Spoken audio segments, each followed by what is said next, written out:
भी मैं 5 बता रहा हूँ, सब आसान है। सरकारी, वो भी कर लेंगे, अगली में वो कर लेंगे। देखिए, चलो चलो, ठीक है, मैं विदेशी विनिमय करा देता हूँ क्योंकि बीओपी हमने पढ़ लिया ना पहले। हम विदेशी विनिमय कर लेते हैं। देखिए, हमारा जो बेटा करेंगे तो सभी करने हैं, वो पहले कोई सा भी कर लीजिए, करने तो हमें सभी हैं। देखिए, चैप्टर का जो नाम है, चैप्टर का जो नाम है ये आपका सरकारी बजट। सरकारी बजट जो है ये चैप्टर का नाम है, ठीक है जी। इस चैप्टर के अंदर हम ये पढ़ेंगे कि भाई बजट क्या होता है। पहले हम पढ़ेंगे बजट क्या होता है, फिर हम पढ़ेंगे सरकारी बजट क्या होता है। इस चैप्टर के अंदर हमें ये सीखना है सरकार के पास कहाँ कहाँ से पैसा आता है और सरकार उस पैसे को कहाँ कहाँ पे खर्च करती है। पहले अगर हम बजट की बात करें तो बजट का मतलब क्या होता है। हम अपने घर में भी बजट देखते हैं, मम्मी रोज़ बजट बनाती है, हर महीने बजट बनाती है मम्मी भी। भाई पापा जो है कमा कर लाते हैं, मान लीजिए 30,000 रुपये पापा की इनकम है, सैलरी आ रही है 30,000 रुपये, तो मम्मी क्या करती है, ये 30,000 रुपये को कहाँ कहाँ खर्च करना है। 10,000 रुपये किराया जाएगा, 3,000 रुपये बिजली का बिल है, 2,000 रुपये पानी का बिल है, 5,000 का राशन है, बाकी के जो 10,000 है वो अपना महीना चलाने के लिए।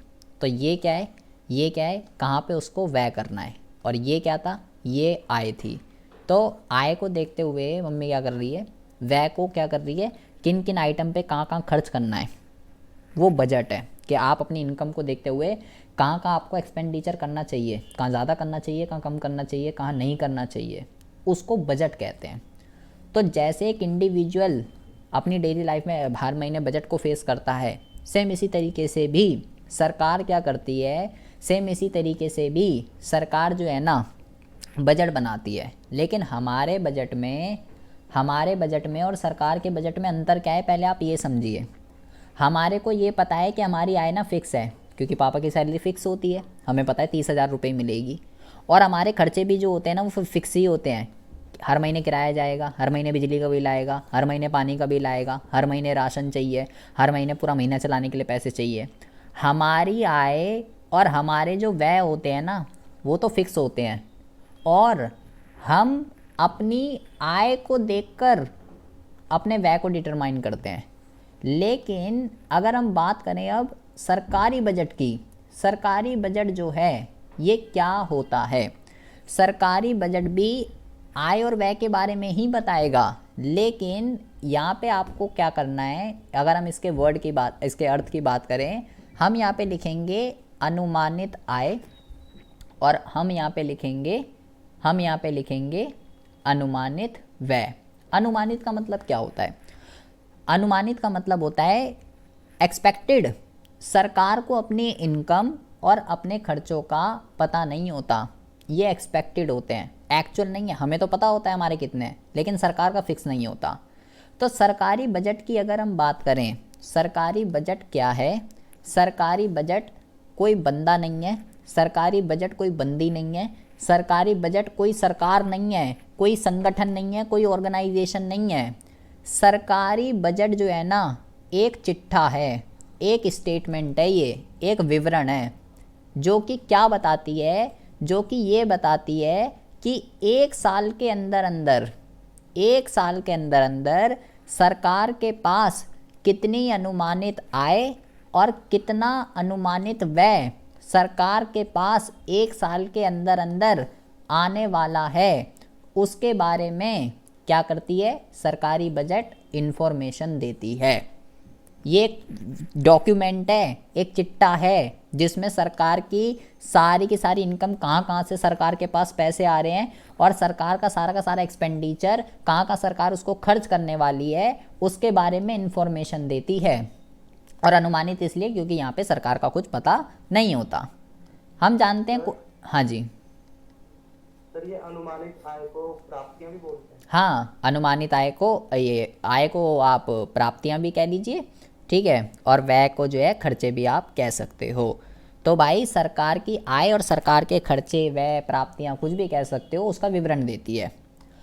कोई भी सरकार 5 साल के, प्राप्तियों को इंग्लिश में असिस्ट कहते हैं ना। नहीं रिसिप्ट रिसिप्ट कोई भी सरकार हो वो 5 साल के लिए आती है, ठीक है, कोई भी गवर्नमेंट हो, चाहे स्टेट गवर्नमेंट हो, कोई भैया 5 साल के लिए आती है। तो हो एक साल के अंदर अंदर, जो इसको लेखा वर्ष कहते हैं, लेखा वर्ष शुरू होता है 1 अप्रैल से लेके 31 मार्च को, ये लेखा वर्ष होता है। तो जैसे सरकार बनी, पहली साल सरकार बनी, तो हर साल आपको ये ध्यान रखना है, ये बजट कब आएगा, हर साल 1 फरवरी को क्या होता है, हर साल 1 फरवरी को बजट आता है। ठीक है, बजट आता है हर साल 1 फरवरी को। ठीक है, डेट ध्यान रख लीजिएगा, डेट 1 फरवरी, जैसे 14 फरवरी आपको ध्यान होगा, फिट कर रखी होगी दिमाग में, ऐसे 1 फरवरी को भी फिट कर दीजिए। 1 फरवरी को बजट आता है। ठीक है, और पार्लियामेंट में बजट सुनाया जाता है। किसके द्वारा सुनाया जाता है, किसके द्वारा सुनाया जाता है, फाइनेंस मिनिस्टर के द्वारा जो है ना, वित्त मंत्री के द्वारा ये बजट जो है ना सुनाया जाता है। कौन है वित्त मंत्री, आपको ये पता होना चाहिए, ये है अभी वर्तमान में निर्मला। हाँ, तो कौन सुनाता है, अभी कौन है, बजट कब आता है, और सबसे इम्पॉर्टेंट बात आपको क्या ध्यान रखनी है, सबसे इम्पॉर्टेंट बात आपको ये ध्यान रखनी है कि जैसे इस साल सरकार बनी, तो बजट आने वाले साल के बारे में इंफॉर्मेशन देता है। आने वाले साल में, जैसे इस साल अगर सरकार बनी तो वो ये बताएगी भाई हमारे को आने वाले साल में इतने पैसे मिलने वाले हैं। अब जैसे फिर दूसरी साल आएगा अगर, तो फिर दूसरी साल को फिर 1 फरवरी आएगा, तो जब दूसरी साल में बजट आएगा तो सरकार ये बताएगी तीसरे वाले साल में क्या क्या मेरे को कितनी इनकम और एक्सपेंडिचर होने वाले हैं। पिछले साल के बारे में नहीं बताता बजट, आने वाले साल में बताता है, आने वाले साल के बारे में इंफॉर्मेशन देता है। ये बात आपको जो है ये बात आपको जो है ध्यान रखनी है, आने वाले साल के बारे में इंफॉर्मेशन देता है, पीछे वाले साल के बारे में इंफॉर्मेशन नहीं देता है। 1 फरवरी को बजट आता है, फाइनेंस मिनिस्टर वित्त मंत्री निर्मला सीतारमण जो है हर साल पार्लियामेंट में जो है सुनाया जाता है। और वो आपसे पूछे कि भाई सबसे पहले पेपरलेस बजट जो है कौन से ईयर में आया था। पेपरलेस का मतलब होता है, पेपरलेस का मतलब होता है क्या कहते हैं जी, मैंने बोला ये चिट्ठा है, ये एक चिट्ठा है, तो ये तो पेपर फॉर्म में होगा। पेपरलेस का मतलब डिजिटल फॉर्म में। तो 2021 में जो है फर्स्ट टाइम जो है क्या हुआ था, फर्स्ट टाइम जो है डिजिटल उसमें जो है बजट आया था। डिजिटल मतलब क्या होता है, डिजिटल मतलब पीडीएफ फॉर्म में कह सकते हो, वो चिट्ठे पे नहीं लिखा हुआ था, वो पीडीएफ फॉर्म में था। तो फर्स्ट पेपरलेस बजट 2021 में आया था, ये बात आपको ध्यान रखनी है। तो अभी आपने बोला कि भाई बजट का मतलब है सरकार की एक्सपेक्टेड इनकम और सरकार के एक्सपेक्टेड एक्सपेंडिचर के बारे में ये इन्फॉर्मेशन देता है। अभी आपने सिर्फ इसका मीनिंग पढ़ा है, आने वाले साल के इन्फॉर्मेशन में देता है, कब आता है, कौन प्रस्तुत करता है, ये आपको पता होना चाहिए। मतलब मैं ये समझ रहा हूँ कि जो बजट है ना, इसके भाई 2 पिलर हैं। ये जो बजट है इसके भाई 2 पिलर हैं। कौन कौन है इसके 2 पिलर, आपकी बुक में इसको ऐसा भी लिखा हो सकता है, इसके 2 पिलर हैं। पहला है बजट प्राप्तियाँ, इसको आप आय भी कह सकते हो, ठीक है। और दूसरा जो इसका पिलर है वो है आपका बजट व्यय, इसको आप खर्चे भी कह सकते हो। इन 2 पिलर पे ही, इन 2 पिलर पे ही क्या हुए भाई, इन 2 पिलर पे ही बजट टिका हुआ है। क्योंकि हमने बोला बजट तो 2 चीज़ों के बारे में बताता है भाई, आय के बारे में और व्यय के बारे में। हमें क्या पढ़ना है, इसको कहते हैं बजट की संरचना या बजट के घटक भी आप कह सकते हो। तो बजट के 2 घटक होते हैं, एक है प्राप्तियाँ और एक है व्यय। मैं आपसे पूछूं कि बजट प्राप्तियाँ क्या होती हैं, तो आपको इसकी डेफिनेशन नहीं पता। आपको बस ये ध्यान रखना है बेटा, हम इस चैप्टर के अंदर ये पढ़ेंगे कि सरकार को पैसे कहाँ कहाँ से मिलते हैं, वो कितने तरीके के होते हैं, और सरकार उस पैसे को कहाँ कहाँ खर्च करती है, वो कितने तरीके के होते हैं। तो बजट प्राप्तियों की अभी हम बात करते हैं। मुझे नहीं पता बजट प्राप्तियाँ क्या होती हैं, लेकिन इसके जो है ना 2 बच्चे होते हैं। पहली होती है राजस्व प्राप्तियाँ, पहली होती है राजस्व प्राप्तियाँ, और दूसरी जो होती है इसको कहते हैं पूंजीगत प्राप्तियाँ। तो वो अगर आपसे पूछे बजट प्राप्तियाँ क्या होती हैं, आपको इसका अर्थ नहीं पता, लेकिन आपको ये पता है इसके तो 2 बच्चे होते हैं, राजस्व प्राप्तियाँ और पूंजीगत। तो आपको बस क्या बोलना है, आपको बस क्या बोलना है कि भाई बजट प्राप्ति जो है ना वो राजस्व प्राप्तियाँ और पूंजीगत प्राप्तियाँ इन दोनों का योग होती है। बन गई आपकी डेफिनेशन। सिमिलरली जैसे बजट प्राप्तियाँ 2 तरीके की होती हैं, इसी तरीके से बजट व्यय भी भाई दो तरीके का होता है। एक होता है आपका राजस्व व्यय और एक होता है आपका पूंजीगत व्यय। तो अगर आपसे वो पूछे कि भाई बजट व्यय क्या होता है ये बता, तो आपको बोल देना है कि राजस्व व्यय और पूंजीगत व्यय का जोड़ होता है। बन गई डेफिनेशन, ठीक है। लेकिन अगला मुद्दा क्या है जो कि आपको दिमाग में फिट कर लेना है, गारंटीड आना ही है। हमने बजट प्राप्तियां तो पढ़ ली, लेकिन भाई मुझे ये तो पता होना चाहिए राजस्व प्राप्तियां क्या होती हैं और पूंजीगत प्राप्तियां क्या होती हैं, राजस्व व्यय क्या होता है और पूंजीगत व्यय क्या होता है, पहले तो आपको ये पता होना चाहिए। तो वो हम पता करते हैं भी क्या होता है। लेकिन उससे पहले आपको ये समझना है कि ये जो राजस्व प्राप्तियां जो होती है ना, राजस्व प्राप्तियां, इसके अपने दो बच्चे होते हैं। पहली जो होती है इसको हम कहते हैं कर राजस्व, और दूसरी जो होती है इसको हम कहते हैं गैर कर राजस्व।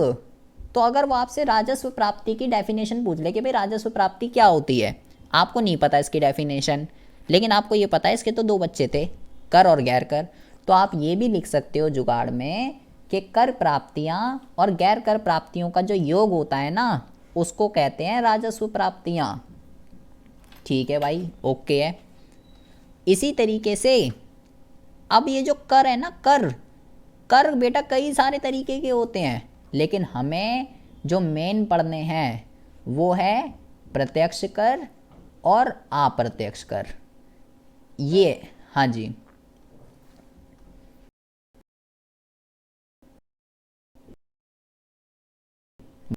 बोलो। आवाज़ कट रही है बेटा आपकी। अभी हम पढ़ेंगे, अभी हमने पढ़ा नहीं है ये। हाँ अभी पढ़ेंगे, अभी पढ़ा कहाँ है। तो हमें ये पूरा हमें इस चैप्टर के अंदर क्या करना है, हमें इस चैप्टर के अंदर ये पूरा समझना है। हाँ ये अभी यही तो पढ़ना है, राजस्व प्राप्ति क्या होती है, पूंजीगत प्राप्ति क्या होती है, राजस्व व्यय क्या होता है, पूंजीगत व्यय क्या होता है, यही सब समझना है हमें। तो ये अभी हमने सिर्फ बजट प्राप्तियां और बजट व्यय समझा है, ठीक है। अब ये सारा हमें चिट्ठा समझना है। तो जैसे यहाँ पर है प्राप्तियों में, तो क्या भाई ऐसा यहाँ पर भी है क्या व्यय पक्ष में? यहाँ पे ऐसा कुछ नहीं है कि राजस्व व्यय भी इतने तरीके का होता है और पूंजीगत व्यय भी इतने तरीके का होता है, यहाँ पे ऐसा कुछ नहीं है, सिर्फ प्राप्तियों के अंदर ही है। देखिए तो पहले हम इसी को ही समझ लेते हैं, फिर यहाँ पे कुछ नहीं है। तो एक समझ लिया आपने, व्यय समझ लीजिए, प्राप्तियाँ आपकी ऑटोमेटिकली हो जाएगी। देखिए आपको इस चैप्टर को समझने के लिए सिर्फ दो वर्ड पता होने चाहिए, पहला है एसेट और दूसरा है लायबिलिटी। अगर आपको ये दो वर्ड आते हैं तो भाई ये चैप्टर बहुत ही ज़्यादा आसान है। एसेट का पहले आप समझिए, लायबिलिटी का मतलब क्या होता है, वो पैसे जो आपको चुकाने हैं, वापस करने हैं। मैंने आलोक से 10,000 रुपये ले लिए और कह रहा हूँ 2 महीने बाद चुकाऊंगा भाई, तो वो लायबिलिटी है। वो पैसे जो वापस करने हैं, सिंपल सी बात है, वो पैसे जो वापस करने हैं वो लायबिलिटी होती है। और एसेट क्या होता है? एसेट होता है हमारी प्रॉपर्टी, जिस पे हमारा राइट होता है, जो चीज़ हमारी है उसको एसेट कहते हैं भाई।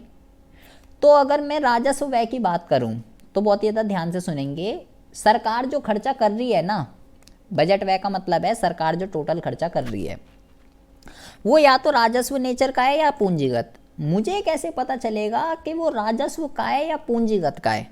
ठीक है, ये आपको जरा समझना है। देखिए अगर सरकार ने खर्चा किया, एसेट को कहते हैं हिंदी में परिसंपत्तियां, ठीक है, परिसंपत्तियां कहते हैं एसेट को। सरकार ने खर्चा किया, बेटा प्रीति दोबारा आ जाइए, आपका नेट का इशू हो रहा होगा। सरकार ने खर्चा किया, तो सरकार ने अगर खर्चा किया तो सरकार के पास कुछ बनकर आना चाहिए, कुछ एसेट सरकार के। अबे भाई सिंपल सी बात है, हम कुछ पैसे खर्च करेंगे तो बदले में हम कुछ खर्च क्यों कर रहे हैं, कुछ आना चाहिए ना मेरे पास। अगर सरकार ने पैसे खर्च करे और उससे परिसंपत्तियों का जो निर्माण है वो नहीं हुआ, एसेट जो है वो क्रिएट नहीं हुए, कुछ बन के नहीं आया सरकार के पास, ना तो परिसंपत्ति का निर्माण हुआ। देखिए या तो दो वर्ड है, एक है एसेट, एक है लायबिलिटी। या तो एसेट पे इफेक्ट पड़ेगा, या लायबिलिटी पर इफेक्ट पड़ेगा, ठीक है। तो अगर ना तो एसेट बन के आया और ना ही लायबिलिटी को क्या कहते हैं, लायबिलिटी को कहते हैं दायित्व, लाइबिलिटी को क्या कहते हैं? अरे यार एक एक मिनट रुको यार, कौन है, एक मिनट रुको। अगर अगर ना तो एसिड बन के आया, ठीक है, और ना ही दायित्व कम हुए, इसका क्या मतलब हुआ? मतलब मैंने खर्चा किया और ना, मतलब मैंने मतलब सरकार ने, ना तो कुछ बन के आया सरकार के पास और ना ही सरकार की कोई लाइबिलिटी कम हुई। भाई मैंने अगर खर्चा किया है तो मतलब मुझे किसी, या तो किसी को पैसे देने हैं या मुझे कुछ खरीदना है, मतलब मैंने किसी से लिए होंगे। तो ऐसा खर्चा जो ना तो एसिड क्रिएट करे ना लाइबिलिटी कम करे, दायित्व के साथ कम है और एसिड के साथ निर्माण है, अगर ऐसा खर्चा है तो वो राजस्व नेचर का होता है। और वहीं ऐसा खर्चा जो या तो परिसंपत्ति का निर्माण कर दे, या तो सरकार के पास कुछ बन के आ जाए, या सरकार का जो दायित्व है, जो लाइबिलिटी है, वो कम कर दे, दोनों में से एक होगा, दोनों नहीं होंगे बेटा, ठीक है। जैसे कि ऐसा कौन सा खर्चा होता है भाई? जैसे देखिए, जैसे मैं यहाँ पे लिख दूँ अगर बेटा स्कूल का निर्माण, तो स्कूल का निर्माण, स्कूल किसकी बिल्डिंग है, किसका एसेट है वो, किसकी परिसंपत्ति है? सरकार की है भाई। स्कूल के अंदर डेस्क किसकी संपत्ति है? सरकार की है भाई। पार्क किसकी संपत्ति है? सरकार की है भाई। रोड, ब्रिज, सड़कें, स्ट्रीट लाइट किसकी हैं? ये सरकार की है भाई। तो स्कूलों का निर्माण, अस्पतालों का निर्माण, ठीक है, एंड सड़कों का निर्माण, स्ट्रीट लाइट, ये सब क्या है, किसकी है? ये मेरी थोड़ी है, सरकार की है।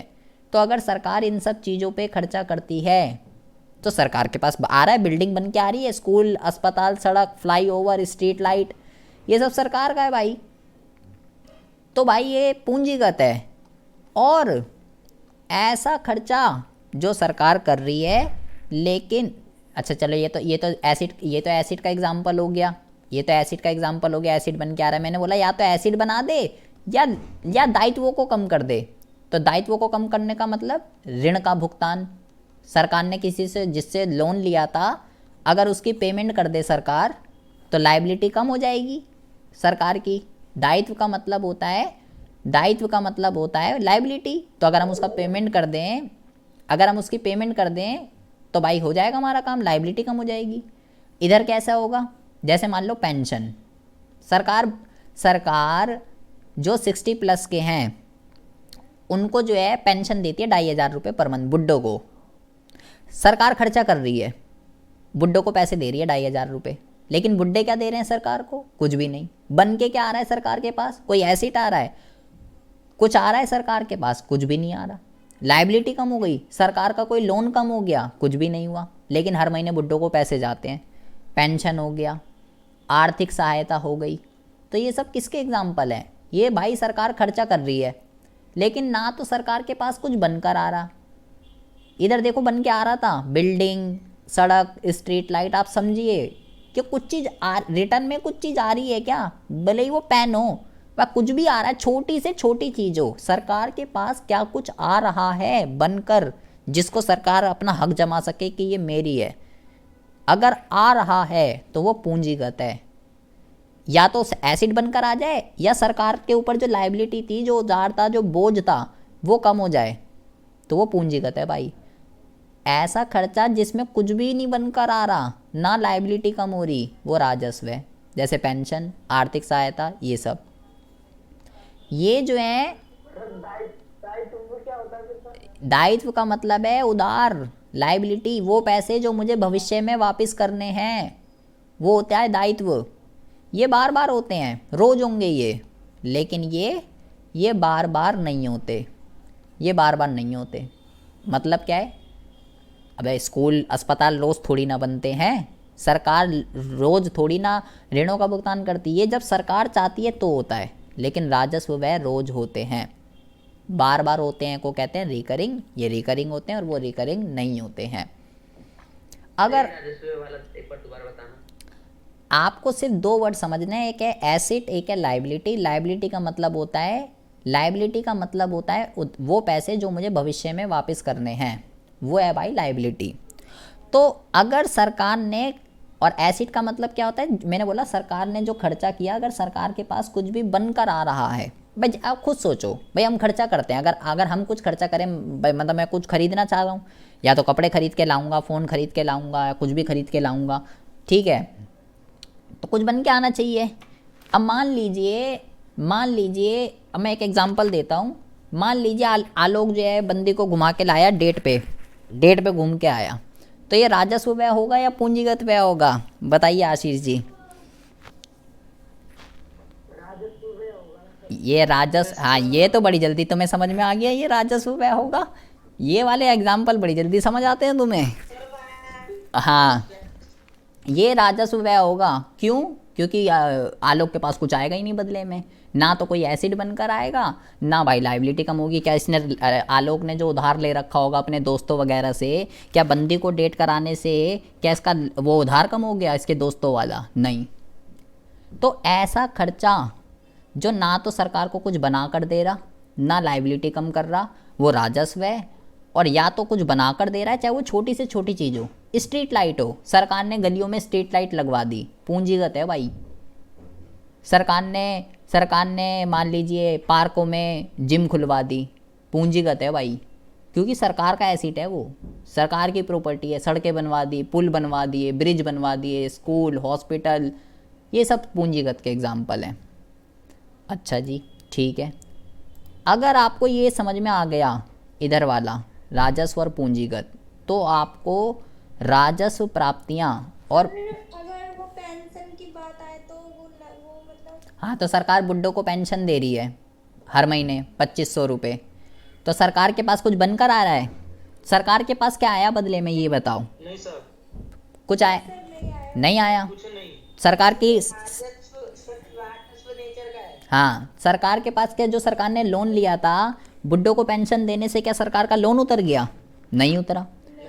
तो भाई हाँ जी, तो ऐसा खर्चा जो एसेट और लाइबिलिटी को इफेक्ट नहीं कर रहा, वो राजस्व होता है। और ऐसा खर्चा जो ऐसा खर्चा जो अगर ये हो सकता है कि अगर सरकार ने कोई इन्वेस्टमेंट की है तो उससे पैसे कमा रहे हैं, तो वो पूंजीगत वो होगी प्राप्तियां। देखो अब इसका बहुत अच्छा क्वेश्चन है बेटा। अब वो ये प्राप्तियों की बात नहीं कर रहे बेटा, अभी तो हम व्यय की बात कर रहे हैं। अब आप करेंगे प्राप्तियों की बात, आप व्यय का एग्जाम्पल दीजिए ना। अभी तो आपने प्राप्ति का एग्जाम्पल दे दिया, व्यय की बात करिए अभी तो हमने, अभी तो प्राप्ति पढ़ी नहीं। अब देखिए, अगर आपको वो ऊपर वाली रामायण कथा समझ में आ गई ना, कुछ नहीं करना, सेम है डिट्टो सेम। अब देखिए, अब वहाँ पे खर्चा हो रहा था, यहाँ पैसे आ रहे हैं आपको, बस यहाँ पैसे आ रहे हैं। तो बेटा अगर हमारे पास पैसे आएंगे, मतलब मैंने या तो किसी से उधार मांगा है, देखो घर में पैसे कब आते हैं, या तो भाई मेहनत करके आएंगे, ठीक है, या किसी से उधार मांगा है, या बहुत ज़्यादा ज़रूरत पड़ जाती है तो घर में कुछ बेच देते हैं। सरकार भी ऐसे ही करती है, जब बहुत ज़्यादा ज़रूरत पड़ जाती है या तो अपना कुछ बेच देती है, या उधार मांग लेती है, या जो उसकी इनकम के सोर्स है वहाँ से आ जाता है।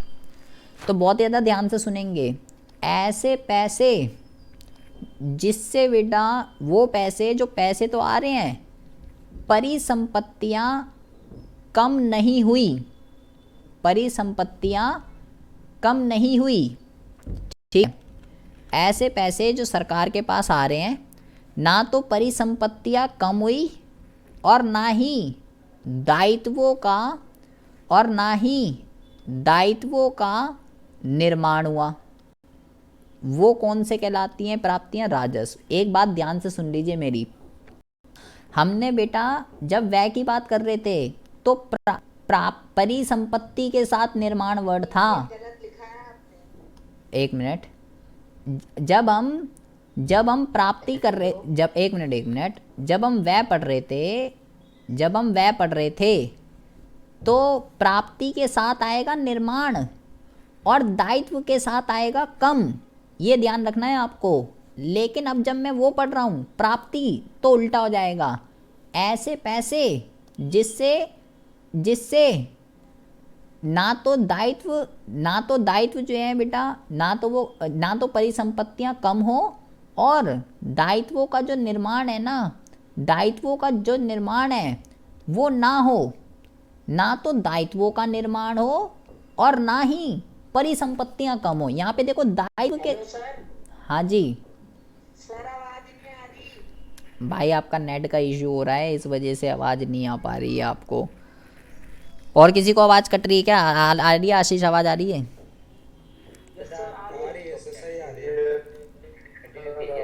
नेट का इशू हो रहा है, एक बार आ जाओ दोबारा से। देखो यहाँ पे दायित्व के साथ निर्माण है और परिसंपत्ति के साथ कम है, जबकि ऊपर उल्टा था, परिसंपत्ति के साथ निर्माण था और दायित्व के साथ कम था। ये बात ध्यान रखिए आपको। ऐसे पैसे जो ना तो सरकार ने किसी से उधार मांगे और ना ही सरकार ने अपना कुछ बेचा, दायित्वों का निर्माण ना हो, यहाँ क्रॉस लगा हुआ है, मतलब सरकार ने किसी से उधार नहीं मांगे भाई, और मैंने लिखा है परिसंपत्तियां कम नहीं हुई, इसका मतलब सरकार ने अपना कुछ बेचा भी नहीं। ना सरकार ने अपना कुछ बेचा, ना सरकार ने उधार मांगा, लेकिन फिर भी सरकार के पास पैसे आ रहे हैं। ऐसे पैसे राजस्व प्राप्तियां कहलाते हैं, राजस्व। और यहाँ उल्टा कर दीजिए फिर, ऐसे पैसे जो भाई परिसंपत्ति को कम कर दे, या तो परिसंपत्ति को कम कर दे, या तो सरकार ने अपना कुछ बेचा इसलिए पैसे आए सरकार के पास, या सरकार ने किसी से उधार मांग दिया। दायित्वों का निर्माण हो, दोनों में से एक ही चीज़ होगी, दोनों नहीं होंगे। कहीं दोनों में दिमाग लगाओ, क्या एसिड भी बनने चाहिए और ये भी होना चाहिए? दोनों नहीं होगा, एक ही होगा। या तो सरकार ने अपना कुछ बेचा तो पैसे आ रहे हैं, या भाई दायित्वों का निर्माण हो रहा है, सरकार ने किसी से उधार मांगा तो पैसे आ रहे हैं।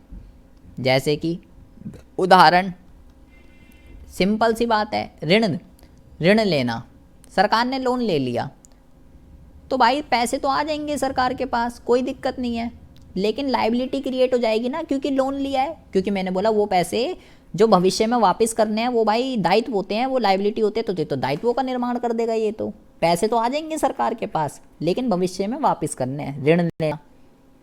या मैंने बोला परिसंपत्ति कम कर दे, एक वर्ड होता है बेटा जिसको हम विनिवेश कहते हैं, विनिवेश, डिसइन्वेस्टमेंट। इसका मतलब क्या होता है आप बस ये समझ लीजिए, जो सरकार की जो इंडस्ट्रीज होती है ना, जब सरकार अपने कुछ शेयरों को बेच देती है, शेयर को बेच देती है, शेयर क्या होते हैं उसको गोली मारिए, शेयर बस सरकार का एसेट होते हैं। सरकार ने वो बेच दिए, अपने शेयर ही बेच दिए, अपने शेयर मतलब एसेट ही बेच दिए, तो सरकार के पास पैसे तो आ जाएंगे, लेकिन सरकार ने तो अपने एसेट ही बेच दिए, तो एसेट कम हो गए सरकार के पास। तो किसका उदाहरण होगा? पूंजीगत का। तो ऐसे पैसे जो या तो सरकार अपना कुछ बेच रही है, अपना एसेट, या भाई किसी से उधार मांग रही है कि पैसे दे दे, वो पूंजीगत का एग्जाम्पल होते हैं। और ऐसे पैसे जो ना तो सरकार ने कुछ बेचा ना उधार मांगे, लेकिन फिर भी आ रहे हैं भाई, इसके कौन से एग्जाम्पल होते हैं? हमने पढ़ा बेटा दो तरीके के होते हैं, कर वाले सारे पैसे, कर प्राप्तियाँ, दुनिया का कोई भी करो, कर प्राप्तियाँ, और गैर कर प्राप्तियाँ किसका एग्जाम्पल होती हैं? राजस्व प्राप्तियों का, क्योंकि ये दो तरीके के होते हैं, अभी हमने पढ़ा। दुनिया का कोई भी टैक्स ले लीजिए, कोई भी टैक्स ले लीजिए, राजस्व का एग्जाम्पल है। क्यों? इनकम टैक्स आपने सुना होगा, इनकम टैक्स भारत के अंदर उसको टैक्स देना पड़ता है जिसकी साल की इनकम 2.5 लाख से ऊपर है। मान लो मेरी इनकम 3 लाख है, मेरा टैक्स बन रहा है 10,000 रुपये, मैंने सरकार को टैक्स दे दिया, तो क्या मोदी ये बोलेगा कि भाई रोहित ने तो 10,000 रुपये का टैक्स दिया है, मेरे को उसको वापस करना है? क्या मोदी के ऊपर लायबिलिटी क्रिएट हो गई? नहीं। क्या मोदी ये बोलेगा? क्या मोदी ने अपना कुछ बेचा? नहीं, लेकिन मोदी के पास तो फिर भी पैसे आ गए टैक्स के रूप में, इनकम टैक्स। सभी बंदे इनकम टैक्स पे करते हैं जिसकी जो इनकम की कैटेगरी में आते हैं। ऐसी वेल्थ टैक्स, प्रॉपर्टी पर टैक्स, कोई भी करो, जीएसटी, हम जो कुछ भी खरीदते हैं गुड्स सर्विसेज, जीएसटी पे कर रहे हैं, तो सरकार के पास जा रहा है। कर सरकार की आय का सोर्स होती है मेन, तो क्या सरकार वो हमें पैसे वापस करती है? सरकार के पास क्या लायबिलिटी क्रिएट हो गई? नहीं, लायबिलिटी तो नहीं क्रिएट हुई, और ना ही सरकार ने कुछ अपना बेचा, लेकिन सरकार के पास तो भाई पैसे आए जा रहे हैं। तो ऐसे राजस्व प्राप्तियां वो होती हैं जो ऐसे पैसे जो सरकार के पास आ रहे हैं जिसमें ना तो सरकार ने अपना कुछ बेचा और ना ही सरकार ने किसी से उधार मांगा, ना एसिड बेचा, ना एसिड बेचा और ना उधार मांगा, ना उधार मांगा, लेकिन फिर भी सरकार के पास पैसे आ रहे हैं। जैसे कि सारे के सारे टैक्स के पैसे, सारे के सारे गैर कर प्राप्तियाँ, ये क्या होती हैं भाई? ये एक नंबर में बहुत बारी पूछा जाता है, तो एक नंबर के उदाहरण में इसको समझ लीजिए। इसके एग्जाम्पल होते हैं गैर कर के फीस, फाइन, एक वर्ड होता है जिसको हम यहाँ पे लिख रहे हैं एस्टेट। ये क्या होता है इसके बारे में भी हम बात करते हैं। फीस, कोई भी काम कराना हो, Aadhaar card, PAN card, ration card, पहचान पत्र, कोई भी काम कराना हो, कोई भी किसी भी चीज़ की फ़ीस हो, घर की रजिस्ट्री करवानी हो, कुछ भी करवाना हो, कहीं भी कोई भी सरकारी काम में जहाँ फ़ीस लग रही है वो सरकार के पास जा रही है ना, टैक्स थोड़ी है वो, फीस है, तो सरकार की इनकम है भाई। फाइन, फाइन, फाइन क्या होता है? कानून का जब उल्लंघन करेंगे, ट्रैफिक रूल तोड़ दिया, मान लो मैं जा रहा था बंदी को घुमाने, डेट पे लेके जा रहा था, और भाई साहब मैंने जो बंदी बैठी रहती है जब पीछे, तो भाई साहब जो ऐसे जोश भी ज़्यादा रहता है कि आज तो सारी राइटें क्रॉस कर दूंगा, और भाई साहब आज तो पहुँचा दूंगा, हेलमेट भी नहीं पहना, और भाई साहब और धूम धूम 3 बना दूंगा आज तो, देख नागिन बना दूंगा इसको देख, तो भाई और पीछे सामने मामा खड़े रहते हैं,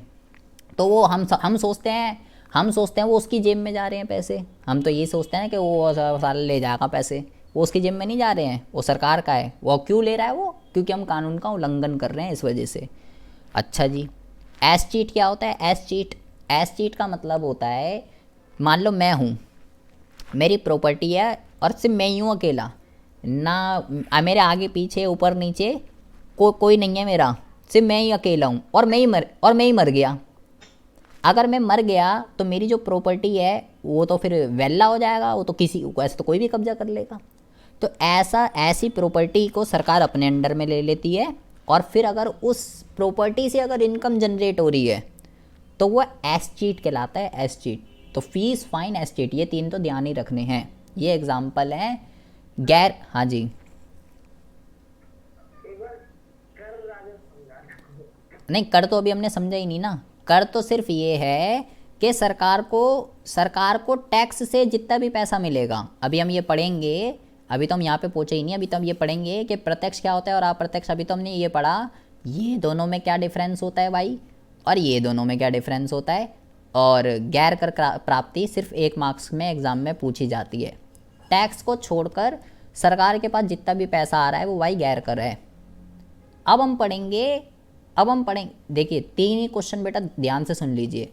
या तो इसमें डिफरेंस राजस्व व्यय और पूंजीगत व्यय में, या इसमें डिफरेंस और ये बार बार होते हैं, ठीक है, ये बार बार होते हैं, और ये जो है ये बार बार नहीं होते। या तो इसमें डिफरेंस या इसमें डिफरेंस, या बेटा इसमें डिफरेंस आना है। तो अब हम पढ़ेंगे कि भाई ये टैक्स क्या होता है और ये टैक्स क्या होता है। स्क्रीन हिल ली, अच्छा जी। मैं आपको जो है पहले लिंक भेज रहा हूँ, ठीक है, जो भी नए हैं फ्रेंड्स। अब हमें पढ़ना है प्रत्यक्ष कर और अप्रत्यक्ष कर।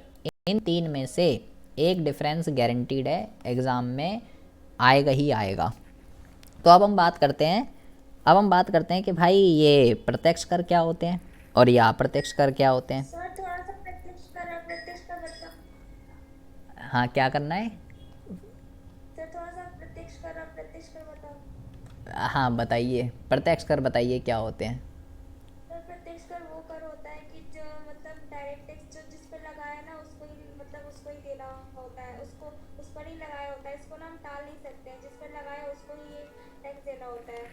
हाँ, और अप्रत्यक्ष कर होता है कि इसको टाला जा सकता है, कि जैसे जीएसटी, कि ये हम किसी भी किसी दुकान पे अगर हम जाते हैं तो खरीदने सामान, तो ना कि अगर हम इसको ना ये हम मुझ पे लगा के टैक्स किसी और पे भी टैक्स लगा सकता है, इसको टाला जा सकता है अप्रत्यक्ष कर को। देखिए आपने बोला बिल्कुल ठीक है, ठीक है। तुम कह रही हो मेरा बेस कमज़ोर है, मुझे तो तुम्हारा बेस ठीक लग रहा है। तुम कह रही हो मेरे को कुछ आता नहीं है, तुम कहते हो मैंने कुछ पढ़ा नहीं, तुम अलग ही हो यार। यहाँ देखिए, तो इसने क्या बोला, देखिए प्रत्यक्ष कर क्या होते हैं, पहले हम प्रत्यक्ष कर का ज़रा अर्थ समझते हैं। इसने बोला भाई प्रत्यक्ष कर वो कर होते हैं जिसका भार जो है ना टाला नहीं जा सकता, भार टाला नहीं, भार टाला नहीं जा सकता। इसका मतलब क्या होता है, और इसका इसका क्या है, इसका है कि इसका जो भार है ना, बर्डन, वो टाला जा सकता है, वो टाला जा सकता है। इसका मतलब क्या होता है आप ये समझिए। इसका मतलब ये होता है, जैसे कि इसका इसका उदाहरण हम लिखते हैं, इसका उदाहरण हम लिखते हैं आयकर, इनकम टैक्स, और इसका उदाहरण हम लिखते हैं, इसका उदाहरण हम लिखते हैं जीएसटी। आयकर की अगर हम बात करें, इनकम टैक्स, मैंने बोला भाई भारत के अंदर उस बंदे को टैक्स देना पड़ता है जिसकी साल की इनकम 2.5 लाख है। मान लो मेरी इनकम 3 लाख है, मेरा 10,000 का टैक्स बन रहा है। तो अगर बेटा इनकम मेरी है तो टैक्स भी मुझे ही पे करना पड़ेगा। मेरे बिहाफ पे अगर मैं बोलूँ कि आलोक तू पे कर दे, तो आलोक नहीं पे कर सकता जी, आलोक नहीं पे कर सकता, वो बिल मेरे पे ही फटेगा। टैक्स मेरा है तो मुझे ही देना पड़ेगा, ठीक है। तो इसके भार को टाला नहीं जा सकता, इसका भार उसी व्यक्ति को सहन करना पड़ता है जिस पे वो लगाया जाता है। लेकिन हमने बोला जी यहाँ भार को टाला जा सकता है। दो बंदे होते हैं, एक है बायर और एक है सेलर। बायर होता है खरीदने वाला, सेलर होता है बेचने वाला। ये मान लो ये टीवी बेचता है, टीवी, बायर ने क्या करा, टीवी खरीद लिया, 36,000 रुपये का टीवी था, 36,000 रुपये का, जिस पे लगा 4,000 रुपये का जीएसटी, और टीवी बन गया 40,000 रुपये का। तो ये 4,000 रुपये कौन भरेगा, सेलर या बायर? ये जीएसटी किसको भरना पड़ेगा, टीवी इसका है और पे कौन कर रहा है, बायर। जीएसटी बायर पे करता है जो गुड्स एंड सर्विसेज को कंज्यूम करेगा। तो भाई इससे इसने पे करा और ये क्या करेगा, इसके पास आएगा, ये सरकार को जमा करेगा। भरना था इसको, लेकिन कलेक्ट किससे कर रहा है, बायर से। तो इसका मतलब इसको टाला जा सकता है का मतलब ऐसे नहीं चल बाद में पे करेंगे, वो वाला टाला नहीं जा सकता। भार दूसरे व्यक्ति पे डाला जा सकता है, ये भी डाला कह लो, टाला कह लो, कुछ भी कह सकते हो। मतलब पे करना था सेलर को और उसने उस चीज़ का बर्डन किस पे डाल दिया, बायर पे। भार जो है ना वो भार जो है किसी दूसरे पे, भार जो है किसी दूसरे व्यक्ति पर डाला जा सकता है, ऐसा भी आप कह सकते हो। मतलब कि सर हाँ जी, सर आपकी आवाज़ कट रही है बहुत। आपका यार नेट का इशू हो रहा है इस वजह से, क्योंकि आपकी भी आवाज़ कट के आ रही है, नेट का इशू हो रहा है आपका आज, इस वजह से ऐसा हो रहा है। तो किसका भार किसी दूसरे व्यक्ति पे डाला जा सकता है, जैसे पे करना था सेलर को और पे कौन कर रहा है, बायर। तो इसका मतलब होता है ये, हाँ जी, सेलर को जीएसटी नहीं देनी पड़ती। नहीं, पे बायर करता है जीएसटी, इसके पास कलेक्ट होती है और ये गवर्नमेंट को पे करता है। सर फिर जो सेलर अब वो सामान लाता है खरीद के हाँ, किसी कंपनी से, तो मतलब खरीद, जीएसटी नहीं देनी। अरे खरीदने जो भी माल जो भी कोई खरीदेगा ना, खरीदने वाले को देना पड़ता है। अब ये भी तो टीवी किसी से खरीद के लाया होगा, तो ये जिससे खरीद के लाया होगा इसने उसको दिया होगा। जो माल खरीद रहा है ना, बायर जो होगा सामान का, वो देगा टैक्स। अच्छा जी, इसका क्या, इसमें हमने बोला ये पहला हो गया, ये दूसरा हो गया। इसके बाहर को टाला जा सकता है, इसका ये उदाहरण हो गया। इसके बाहर को नहीं टाला जा सकता, इसका ये उदाहरण। इसके बाहर को टाला जा सकता है और इसका ये उदाहरण। तीसरा जो आपको सबसे मोस्ट इम्पॉर्टेंट समझना है वो ये समझना है कि ये जो है ना, ये प्रगतिशील प्रकृति के होते हैं, प्रगतिशील प्रकृति के, प्रोग्रेसिव होते हैं नेचर में। इसका क्या मतलब होता है, जैसे आय बढ़ती है वैसे वैसे कर की दर भी बढ़ती रहती है, जैसे जैसे आय घटती है वैसे वैसे कर की दर भी घटती जाती है। जैसे भारत के अंदर स्लैब बने हुए हैं कि भाई अगर तेरी इनकम 2.5 से 5 लाख के बीच में आ रही है तो 5% का टैक्स, 5 से 10 लाख के बीच में आ रही है तो 10% का टैक्स, 10 लाख से ऊपर आ रही है तो 15% का टैक्स। तो ये क्या हो रहा है भाई, जैसे जैसे आय बढ़े जा रही है टैक्स भी बढ़े जा रहा है। लेकिन ये होते हैं प्रतिगामी प्रकृति के, इसका क्या मतलब होता है, जैसे जैसे आय बढ़ती है टैक्स की जो रेट है ना यहाँ वो घट जाता है, यहाँ उल्टा होता है। जैसे कि 100, 200, 300, 400 इनकम बढ़ रही है, इनकम जो है वो बढ़ रही है, और टैक्स की रेट यहाँ क्या होगी, अगर यहाँ 15 है तो फिर 12 हो जाएगी, 13 हो जाएगी, 10 हो जाएगी। इसको कहते हैं प्रतिगामी। ये जो है ये इसका भार अमीरों पे ज़्यादा पड़ता है क्योंकि अमीरों की इनकम ज़्यादा होती है, और इसका भार गरीबों पर ज़्यादा पड़ेगा क्योंकि यहाँ पे जो जो गरीब है उसको जो इनकम बढ़ने के साथ साथ टैक्स की रेट क्या हो रही है, घट रही है। तो जो अमीर है उसको कम टैक्स देना पड़ रहा है, जो गरीब है उसको ज़्यादा टैक्स देना पड़ रहा है। गरीब को ज़्यादा देना पड़ रहा है और अमीर को कम देना पड़ रहा है। ये जो है ये लगते हैं संपत्ति और आय पर, ये इस पे लगते हैं संपत्ति और आय पर। ये लगते हैं गुड्स और सर्विसेज पे, ये गुड्स और सर्विसेज पे लगते हैं। तो ये 3 नंबर का क्वेश्चन। सर हाँ जी, हाँ जी, ये ऐसा भी तो हो सकता है ये प्रतिगामी कर कि सर जैसे एक अमीर व्यक्ति है वो भी 10% की टैक्स पे कर रहा है, लेकिन जो 10,000 कमा रहा है वो भी 10% ही पे कर रहा है। तो दोनों पे ना जो भार है ना वो एक पे ज्यादा पड़ रहा है, एक पे कम पड़ रहा है। हाँ वही तो मैं कह रहा हूँ। हो सकता है हाँ वो भी है कि जैसे मान लो जीएसटी है, चाहे अमीर टीवी खरीदे या गरीब टीवी खरीदे सबके लिए सेम है। चाहे कोई भी सर्विस ले, जीएसटी की रेट सबके लिए सेम है। तो अमीर को भी उतनी जीएसटी देनी पड़ रही है, गरीब को भी उतनी जीएसटी देनी पड़ रही है। तो यहाँ पे क्या हुआ, टैक्स की रेट जो है, यहाँ पे टैक्स की रेट जो है वो यहाँ पे फिक्स हो गई, सॉरी, जिसकी वजह से अमीर गरीबों के ऊपर ज़्यादा बर्डन पड़ रहा है। ये 3 डिफरेंस आप देख लीजिए फिक्स है। वो तो 3 मैंने इतने लिखे नहीं है, 3 नंबर का आएगा। हाँ कर सकते हैं, लिख सकते हैं।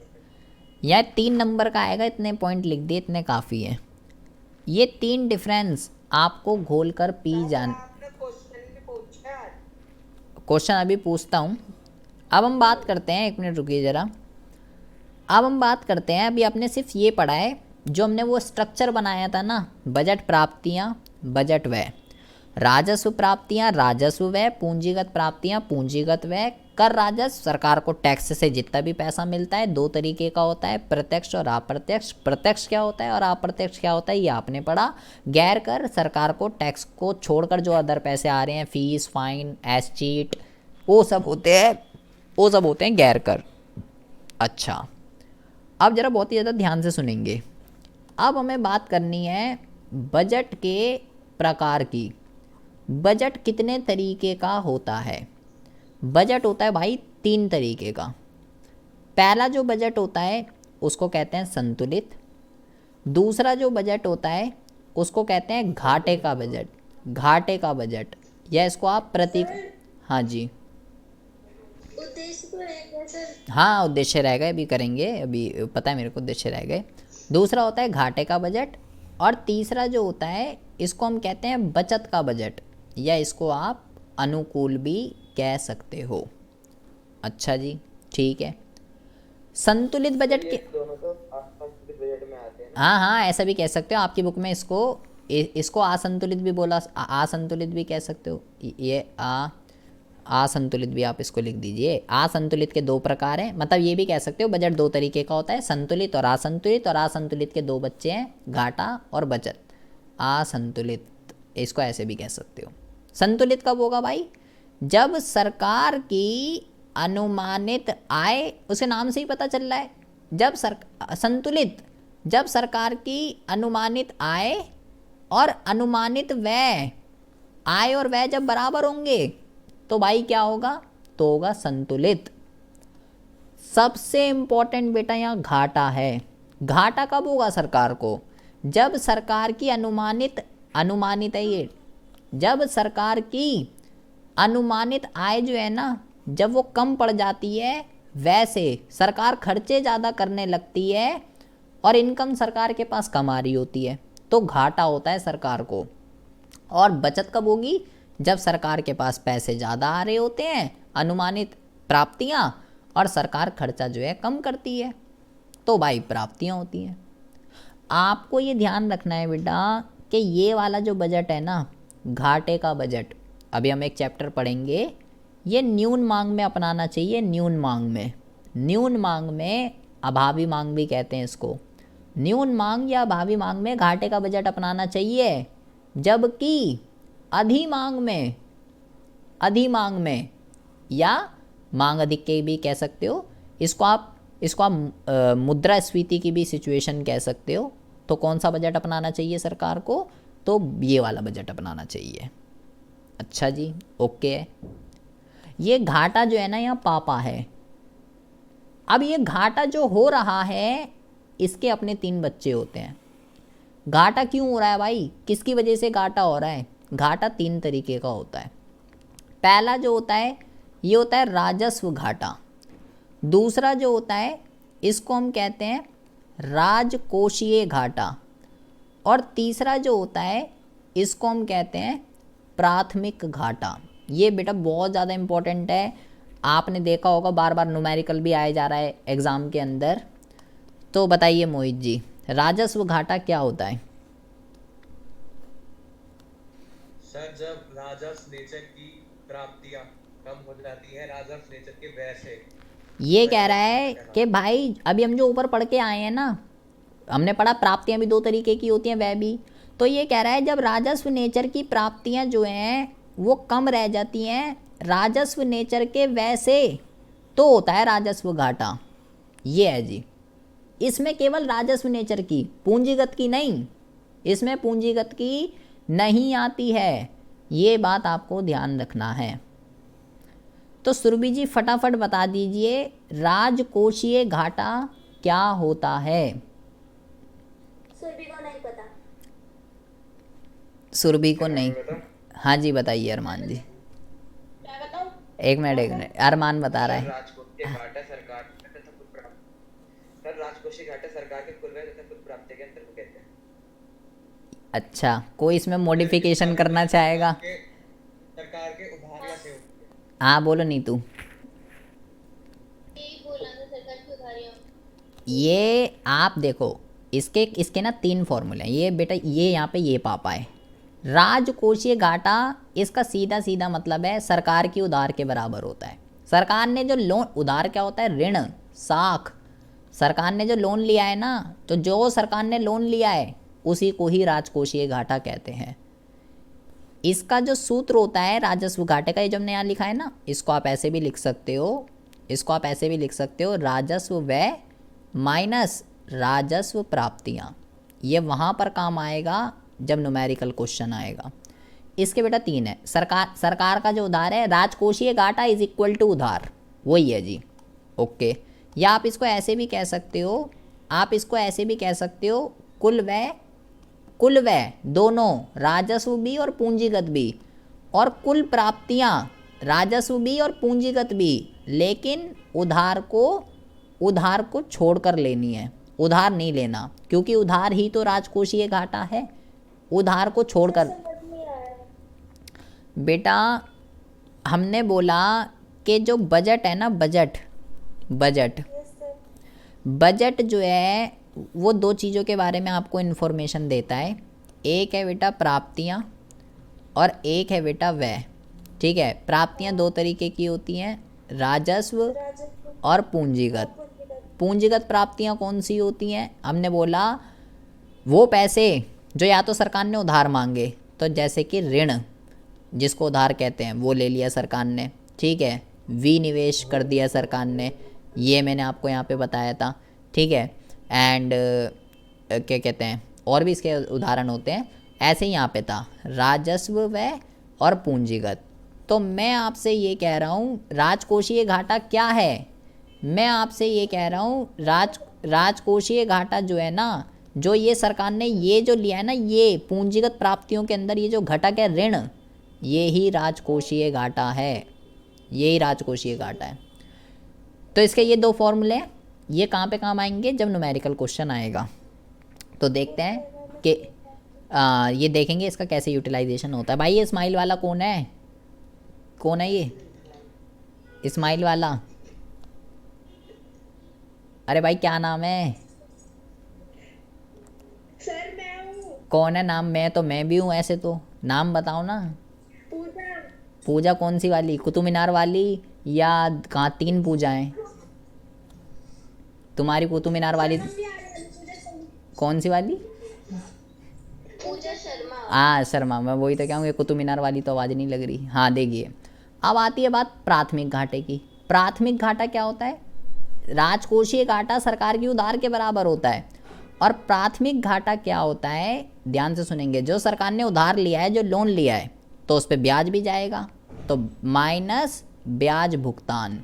अगर मैं जो सरकार ने लोन लिया है, अगर मैं उसमें से ब्याज भुगतान को माइनस कर दूं, जो इंटरेस्ट पे की है सरकार ने, वो होता है प्राथमिक घाटा। ध्यान से सुनेंगे बेटा इसको, प्राथमिक घाटे को प्राइमरी डेफिसिट कहते हैं इसको। इसका मतलब ये हुआ primary deficit is equal to उधार क्या है बेटा? राजकोषीय घाटा है ये। इसका फॉर्मूला होता है राजकोषीय घाटा। इसको हम ऐसे ही लिख देते हैं, उधार ही तो राजकोषीय घाटा है। राजकोषीय को कहते हैं फिस्कल डेफिसिट। ये फिस्कल डेफिसिट है माइनस ब्याज। तो ध्यान से सुनिए, अगर बेटा बहुत ही ज़्यादा आंखों को गड़ा लीजिए, देखिए अगर प्राइमरी डेफिसिट 0 है, प्राथमिक घाटा अगर 0 है, वो आपसे बोलेगा शून्य प्राथमिक घाटा क्या होता है ये बता। तो अगर वो बोला शून्य मतलब ये 0 है, तो is equal to fiscal deficit minus ब्याज भुगतान। तो इस ये क्या हो गया बेटा? ये हो गया ब्याज भुगतान।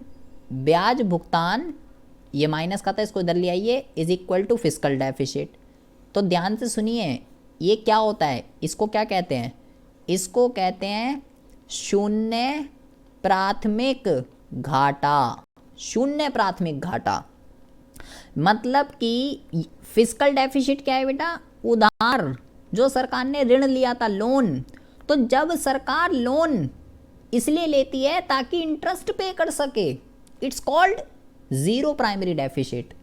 मतलब जब सरकार के पास ब्याज का भुगतान तक करने के पैसे नहीं होते, उसके लिए भी लोन ले लेती है, वो होता है शून्य प्राथमिक घाटा। ठीक है जी, ओके है। अब मैंने बोला ये पापा है, यहाँ पे ये पापा है। हमें ये बताना है कि बेटा सरकार जो लोन ले रही है ना, जो लोन ले रही है सरकार, उसके प्रभाव बताने हैं, इम्प्लीकेशन। राजकोषीय घाटे की इम्प्लीकेशन आती है एग्जाम के अंदर कि भाई अगर सरकार लोन ले रही है तो इससे अर्थव्यवस्था पे क्या प्रभाव पड़ेगा, क्या क्या असर इसमें देखने के लिए हमको मिलेंगे। बताइए प्रिया जी, क्या होना चाहिए? पहला नंदिनी जी फरमाइए। ये वाला नहीं आता। हाँ अच्छे, अरे नंदिनी हाँ हाँ बताओ ज़रा। क्वेश्चन एक बार बोलना। अगर सरकार ने उधार लिया है, जो राजकोषीय घाटे की इम्प्लीकेशन बतानी है। जो सरकार लोन ले रही है तो उससे देश पे, अर्थव्यवस्था पे क्या प्रभाव पड़ेगा? एक तो दायित्व हो जाएगा सरकार के ऊपर। ये कुछ नहीं, बोलो बबीता आप बताइए। स्कूटी साल पड़ेगा। सबसे पहले ये कह रही है कि अर्थव्यवस्था के अंदर जो है ना मुद्रास्फीति की सिचुएशन क्रिएट होगी, मुद्रास्फीति की। इसका मतलब क्या होता है? ध्यान से सुनिए, मैंने बोला सरकार जो उधार ले रही है, कैसे मुद्रास्फीति की स्थिति जो है क्रिएट हो जाएगी। ध्यान से सुनिएगा। अच्छा अब मैं बताऊँ। नहीं सुनिए, पहले ये वाला पॉइंट तो सुनिए। अगर सरकार ने जो उधार है वो आरबीआई से ले लिया, तो बेटा आरबीआई को नोट छापने पड़ेंगे, और आरबीआई जब नोट छापेगा तो उससे देश के अंदर मुद्रा की पूर्ति बढ़ जाएगी। और जब देश में मुद्रा की पूर्ति बढ़ती है, मतलब लोगों के पास ज़्यादा पैसे आते हैं, तो इससे अर्थव्यवस्था के अंदर इन्फ्लेशन होती है। आपकी आवाज़ ना कट के आ रही है। क्योंकि नेट का इश्यू हो रहा है आपका, इस वजह से। क्लियर आवाज़ नहीं आ रही सर आपकी। बेटा नेट का इश्यू हो रहा है आपका। बोलिए मोहित, दूसरा पॉइंट दोबारा आओ या तो। सर भावी पीढ़ी के लिए पढ़ते। हाँ, दूसरा ये कह रहा है कि भाई भावी पीढ़ी पर जो है ना बोझ क्रिएट हो जाएगा। इसका क्या मतलब है? इसका मतलब ये है कि भाई अगर मोदी अभी धड़ाधड़ लोन लेता रहे, और मान लो 2024 में केजरीवाल आ गया, तो केजरीवाल जनता की तरफ तो बाद में ध्यान देगा, पहले जो मोदी ने कारनामे कर रखे हैं ना, पहले जो उनने लोन ले रखे हैं, पहले वो उसकी रीपेमेंट करेगा, तब जाके जीडीपी देश के लोगों की तरफ ध्यान देगा। तो अभी जो लोन लिए जा रहे हैं, भावी पीढ़ी मतलब आने वाली जो जनरेशन होगी उसके ऊपर इफेक्ट पड़ेगा उस चीज़ का। बोलिए आशीष जी तीसरा पॉइंट। तीसरा मैं पढ़ूं? हाँ जी, हाँ जी। नहीं नहीं, ये एक मिनट, संजय बता रहा है। हाँ बोलो, तीसरा संजय बता दो, चौथा नीतू बता रही है। सर देश ऋण जाल में फंसता चला जाएगा। बिल्कुल सही बात, देश जो है वो ऋण जाल में जो है फंस जाएगा। बोलिए नीतू जी। सर देश में जो है क्राउडिंग आउट की स्थिति हो जाएगी। ये कह रही है देश में जो है ना क्राउडिंग आउट की स्थिति क्रिएट हो जाएगी, क्राउडिंग आउट की। अब क्वेश्चन ये है भाई, ये क्राउडिंग आउट क्या होता है? तो आप बस ये समझ लीजिए, जब अर्थव्यवस्था के अंदर जो निवेश है ना वो बहुत ज़्यादा कम हो जाता है, बहुत ज़्यादा डाउन हो जाता है, तो उस चीज़ को क्राउडिंग आउट की स्थिति कहते हैं। और बताइए आशीष जी, एक पॉइंट और बताइए। वो आशीष जी यहाँ पे, आशीष जी तो शायद चले गए। अच्छा जी, हाँ हाँ बताइए सुजल। सर राजनीतिक हाँ ये भी लिख सकते हैं कि अगर उधार दूसरे देश से ले लिया तो ये भी आप लिख सकते हो राजनीतिक हस्तक्षेप, ये भी आप लिख सकते हो, ठीक है। और यहाँ पे आप ये लिख सकते हो कि इससे जो है ना राजस्व घाटा जो है वो बढ़ेगा। कैसे बढ़ेगा? मतलब मैं कह रहा हूँ अगर ये वाला बढ़ेगा ना ये, तो उससे ये बढ़ेगा। क्यों? क्योंकि बेटा अगर सरकार उधार लेगी तो इंटरेस्ट पे करना पड़ेगा। इंटरेस्ट किसका एग्जाम्पल होता है? ब्याज का भुगतान। ये ध्यान रखना है, बहुत बारी पूछा जाता है एग्ज़ाम में। सरकार जो लोन लिया सरकार ने, उस पे सरकार ब्याज दे रही है, तो ब्याज पे करने से, बताइए क्या नाम है, साधना जी, ब्याज का भुगतान राजस्व व्यय का एग्जाम्पल क्यों है? साधना जी तो शायद है ही नहीं यहाँ पे, है साधना जी? अब नहीं, तुम तो बता ही दोगे, नए वाले से तो पूछने दो थोड़ा, तुम तो बता ही दोगे। बताना जरा। अंजलि आवाज़ आ रही है? अंजलि, साधना, सादिया, अरमान, रवि, संजय, वर्षा, राहुल, दीप, बताइए। बताओ मोहित, बताओ। सर क्योंकि ब्याज पे करने पे जो हाँ बोलो नीतू। सर क्योंकि अगर ये ब्याज का अगर हम भुगतान कर रहे हैं, इससे ना तो हमारी लाइबिलिटी कम हो रही है और ना ही कोई एसेट फ्री है। हाँ क्योंकि मैंने बोला सर खर्चा हो रहा है, वही देखना है कुछ बन के आया नहीं आया। लाइबिलिटी कम हो गई, ब्याज पे करने से लोन नहीं उतरता, ना लाइबिलिटी कम हुई ना एसिड बन के आया, इसलिए ये इसका उदाहरण है। ये बेटा बहुत ज़्यादा इम्पॉर्टेंट है, राजकोषीय घाटा। और ये जो फॉर्मूले लिखे हैं ये न्यूमेरिकल क्वेश्चन जब हम करेंगे वहाँ पर ये बहुत एग्जाम में भी आया था ब्याज का भुगतान। ये आएगा ही आएगा, ये बहुत बारी पूछा जाता है। अब देखिए जी, अब हम बात करते हैं इसके उद्देश्य की। सरकार बजट क्यों बनाती है? देखो बजट बनाने के कई सारे उद्देश्य हैं, जैसे कि पहले मैं आसान बता देता हूँ, जैसे कि जीडीपी को बढ़ाना। अबे कोई भी सरकार हो जीडीपी को बढ़ाने आती है, सिंपल सी बात है, इसमें तो कोई दिक्कत ही नहीं है। पूर्ण रोज़गार करना, जितने भी नल्ले बैठे हुए हैं देश के अंदर उनको रोज़गार देना, ये तो आसान है, तो आप ऐसे ही लिख सकते हो। जीडीपी को बढ़ाना, पूर्ण रोज़गार आप लिख सकते हो, ठीक है। और एक और वर्ड होता है बेटा जिसको हम कहते हैं सार्वजनिक वस्तुओं की उपलब्धता। ये सार्वजनिक वस्तु, इसको कहते हैं पब्लिक गुड्स। पब्लिक गुड्स कौन से होते हैं? ऐसे गुड्स जैसे कि पार्क, सड़क, ये सब क्या है? ये सब पब्लिक गुड्स हैं जो सरकार मुफ्त में अवेलेबल कराती है, जो फ्री ऑफ कॉस्ट मिलते हैं हमें।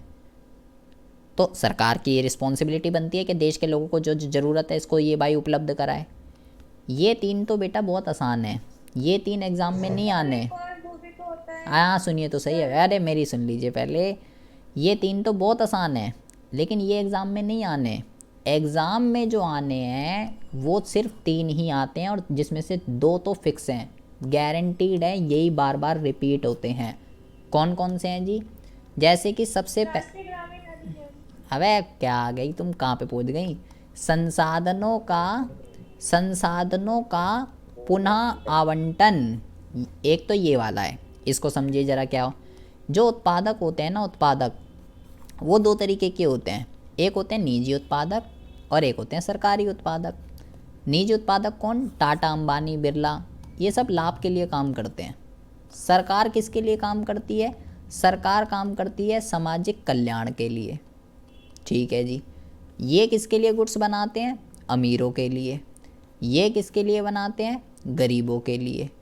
तो बेटा अगर सरकार बजट ही ना बनाए, सरकार बजट के अंदर ये देखती है कि भाई निजी वाला तो अमीर के लिए बनाएगा, वो तो लाभ के लिए काम करेगा, तो सरकार बजट इसलिए बनाती है ताकि गरीबों के लिए क्या हो सके, जो भी बंदे गरीबी रेखा से नीचे रहते हैं, बजट के माध्यम से सरकार इन गरीब लोगों को ज़्यादा से ज़्यादा गुड्स एंड सर्विसेज जो है उपलब्ध करा सके।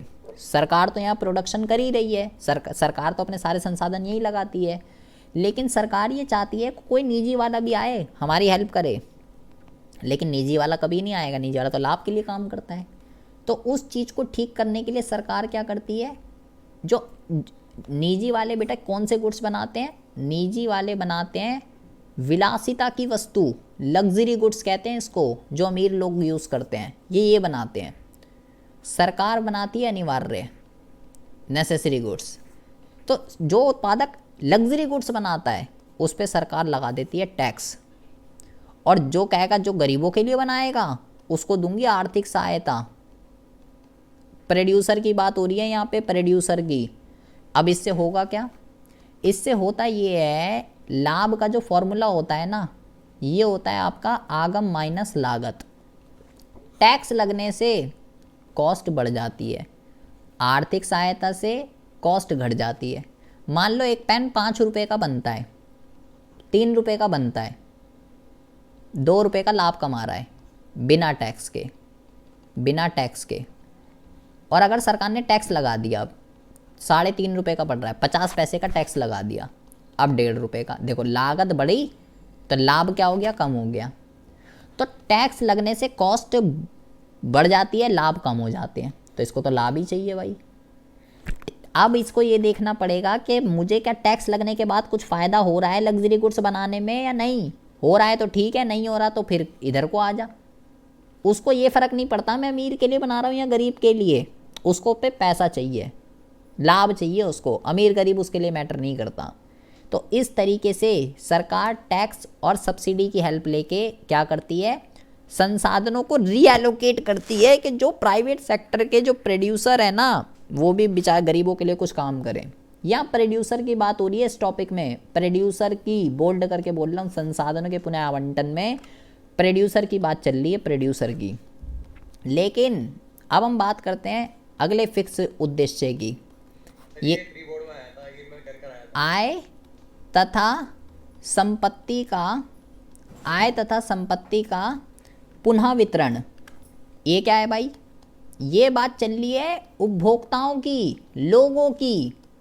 लोग दो तरीके के होते हैं, एक होते हैं अमीर लोग, एक होते हैं गरीब लोग। ठीक है, भारत के अंदर क्या है, एक डॉक्टर 1 घंटे में एक ऑपरेशन करके 1 लाख कमा रहा है, वहाँ एक ऐसा गरीब है दूसरा जिसकी साल की इनकम 1 लाख नहीं है। भारत के अंदर क्या है, आय की असमानता है। भारत के अंदर क्या है, आय की असमानता है। अमीरों की कुछ और इनकम है, गरीबों की कुछ और इनकम है। अमीर और अमीर होता जा रहा है, गरीब और गरीब होता जा रहा है। तो इस चीज़ को तो ठीक करना पड़ेगा ना, देश में शांति अगर बनाए रखनी है तो सरकार इस चीज़ को ठीक करने के लिए अगेन किसका सहारा लेती है, अमीरों की इनकम पे टैक्स लगाती है और गरीबों को आर्थिक सहायता देती है। बेटा यहाँ लोगों की बात चल रही है, लोगों की, उपभोक्ताओं की। ऊपर बात चल रही थी उत्पादकों की, जो वस्तु बना रहे हैं, वहाँ भी टैक्स और सब्सिडी का सहारा लेती है सरकार, और यहाँ भी टैक्स और सब्सिडी का सहारा लेती है। कहीं कंफ्यूज हो जाओ कि ऊपर भी यही बता रहा था, नीचे भी यही बता रहा है। यहाँ वो लोगों की बात चल रही है और वहाँ उत्पादकों की बात चल रही थी। अमीरों की इनकम पे टैक्स लगाती है और जो निर्धनता रेखा से लोग नीचे रहते हैं उनको आर्थिक सहायता देती है, ताकि वो लोग अपनी जो बेसिक नीड्स की चीज़ें हैं उनको फुलफ़िल कर सकें और अपना क्वालिटी ऑफ लाइफ को बेटर कर सकें। लास्ट जो बेटा उद्देश्य है, ये भी बहुत इंपॉर्टेंट है, फिक्स है, इसको कहते हैं आर्थिक स्थिरता। आर्थिक स्थिरता, इकोनॉमी में स्टेबिलिटी लाने के लिए। अभी हम एक चैप्टर पढ़ेंगे इकोनॉमी में ना, दो तरीके की स्थितियाँ होती हैं, दो तरीके की। इकोनॉमी में दो तरीके की स्थितियाँ होती हैं। एक होती है आपकी न्यून मांग और एक होती है आपकी अधि मांग। एक होती है न्यून मांग, एक होती है अधि मांग। ये क्या होता है ये भी हम आने वाले चैप्टर में पढ़ेंगे। तो इन दोनों स्थितियों को स्थिरता लाने के लिए, इसको संतुलन में करने के लिए कि समग्र मांग और समग्र पूर्ति बराबर रहें या बचत और निवेश बराबर रहें, इसको संतुलित करने के लिए आर्थिक सहायता का इसको संतुलित करने के लिए हम करते हैं। कैसे करते हैं वो सब अभी हम पढ़ेंगे। बेटा आपको ये ध्यान, ये पूरा चैप्टर है, आपको ये ध्यान रखना है कि ये जो हमने ये पढ़ा ना सरकारी बजट, सरकारी बजट, इसके तीन नाम हैं, तीन। ठीक है, क्या क्या नाम है? यही सरकारी बजट है, यही जो है, इसी को आपने एक वर्ड सुना होगा राजकोषीय नीति, बहुत बारी आया होगा ये वर्ड, राजकोषीय नीति। सरकारी बजट को ही राजकोषीय नीति कहते हैं। इसी को ही सरकार की आय और व्यय नीति, ये भी आप कह सकते हो। इसी को ही सरकार की आय और व्यय नीति कहते हैं, इसी को ही राजकोषीय नीति कहते हैं, इसी को ही सरकारी बजट कहते हैं। सब इसी के ही नाम है। जैसे हमारा होता है ना घर का अलग, बाबू का अलग, बंदी का अलग, बाहर का अलग, तो ऐसे इसके भी हैं। राजकोषीय नीति, आय व्यय नीति और ये आपका सरकारी बजट, ये सब इसी के नाम होते हैं। तो ये हाँ जी, बजट ये नीति भी तो होता है। हाँ बजट नीति भी लिख दीजिए, बजट नीति, ये भी इसी का ही नाम है, बजट नीति। तो देखो कितने नाम हो गए। ये है जिस चैप्टर के अंदर तीन देखो इसमें से आना क्या है मैं आपको ये बता देता हूँ। इसमें बेटा या तो राजस्व प्राप्तियाँ, राजस्व व्यय, पूंजीगत प्राप्तियाँ, पूंजीगत व्यय, या प्रत्यक्ष और अप्रत्यक्ष कर, इन तीनों, ये जो तीन डिफरेंस हमने पढ़े, इन तीनों में से या तो एक डिफरेंस आना ही आना है। अगर ये नहीं आया, अगर किस्मत खराब हुई, तो राजकोषीय घाटा, राजस्व घाटा और प्राथमिक घाटा, इसमें से थ्योरेटिकल भी आ सकता है या न्यूमेरिकल क्वेश्चन, जैसा कि आप देख रहे हैं आजकल जैसा एग्जाम में आ रहा है, लंबा चौड़ा डेटा दे देता है, कुछ करना नहीं है, बस 3 फॉर्मूले पता होने चाहिए, आंसर निकाल दोगे आप। और अगर ये भी नहीं आया तो फिर सरकारी बजट के उद्देश्य आने इसमें, जिस हाँ जी बोलो बेटा। प्राथमिक घाटे का मतलब है सरकार ने जितना लोन लिया था, मैं एक बार बता, और अगर वो ये भी नहीं आया तो फिर बजट के उद्देश्य आते हैं, जिसमें से ये तीन ही फिक्स हैं, यही आएंगे। तो आप भले वो ऊपर के 3 पढ़ के जाओ या ना जाओ, ये 3 तो आपको गोल कर जाने हैं, फाड़ कर ले जाने हैं, क्योंकि इसके ऊपर एग्जाम में क्वेश्चन आने ही आने हैं। ये क्या था जी? प्राथमिक घाटा, सरकार ने जो जितना उधार लिया है उसमें से अगर मैंने जो ब्याज का भुगतान है अगर मैं वो माइनस कर दूं, प्राथमिक घाटा क्या बताता है? इसका महत्व आ जाता है कि इसका महत्व बता, आपको लिखना है। प्राथमिक घाटा आपको ये बताता है कि ब्याज को छोड़कर सरकार को वर्तमान में अभी कितने उधार की ज़रूरत है, उसके बारे में बताता है ये आपको। और शून्य प्राथमिक घाटा क्या है? जब सरकार ब्याज के लिए ही उधार ले लेती है, उसको शून्य प्राथमिक घाटा कहते हैं। ये इसका सूत्र होता है, उधार कह लो या राजकोषीय घाटा कह लो माइनस ब्याज भुगतान, बस।